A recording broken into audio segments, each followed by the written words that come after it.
তিস্তা বাংলাদেশ ভারত অন্তঃসীমান্ত নদী। এটি সিকিম ও পশ্চিমবঙ্গ রাজ্য এবং বাংলাদেশের মধ্য দিয়ে প্রবাহিত হয়ে ব্রহ্মপুত্র নদের সঙ্গে মিশেছে।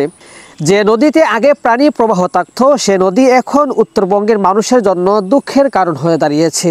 স্থানীয়দের অভিযোগ, ভারত গজলাডোবায় বাঁধ নির্মাণ করিয়ে তিস্তার পানি প্রবাহ নিয়ন্ত্রণ করছে, যার ব্যাপক প্রভাব পড়ছে তিস্তা অঞ্চলে। নিজেদের চাহিদা মিটিয়ে তারপরেই বাংলাদেশকে পানি দেয় ভারত। বর্ষাকালে অতিরিক্ত পানি ছেড়ে দেওয়ায় বাংলাদেশে বন্যা হয়। পক্ষান্তরে শুকনো মৌসুমে চাহিদা অনুযায়ী পানি মিলে না। এবার তিস্তা পাড়ের মানুষের জন্য দুঃসংবাদ দিয়েছে কানাডার বসবাসরত বাংলাদেশি আবহাওয়া গবেষক মোস্তফা কামাল পলাশ। গণমাধ্যম কর্মীদের দৃষ্টি আকর্ষণ করে তিস্তা ব্যারেজ ও বন্যা নিয়ে একটি স্ট্যাটাস দিয়েছেন তিনি। স্ট্যাটাসে লিখেছেন, পানি সম্পদ মন্ত্রণালয়ের উপদেষ্টাকে জানিয়ে আগামী 29 তারিখের মধ্যে লালমনিরহাট জেলার হাতীবান্ধা উপজেলায় অবস্থিত তিস্তা ব্যারেজের উজানে আটকে থাকা পানি ছেড়ে দিয়ে সর্বনিম্ন পর্যায়ে নিয়ে আসার জন্য। আগামী 29, 30, 31 মে ও 1 জুন ভারতের আসাম রাজ্যের উপরে 500 থেকে 800 মিটার পর্যন্ত বৃষ্টির আশঙ্কা করা যাচ্ছে।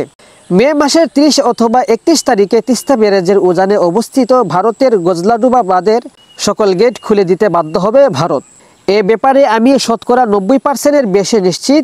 এখন থেকে যদি বাংলাদেশের তিস্তা ব্যারেজের উজানে আটকে থাকা পানি ছেড়ে দিয়ে সর্বনিম্ন পর্যায়ে নিয়ে না আসা হয়, তবে ভারত সরকার গজলাডোবা বাঁধ ছেড়ে দেওয়ার সাথে সাথে একসাথে তিস্তার সকল গেট খুলে দেওয়া হলেও তিস্তা পাড়ের মানুষেরা বন্যার কারণে ব্যাপক ক্ষয়ক্ষতি হওয়ার আশঙ্কা থাকবে। শেখ সাদি, BDS নিউজ।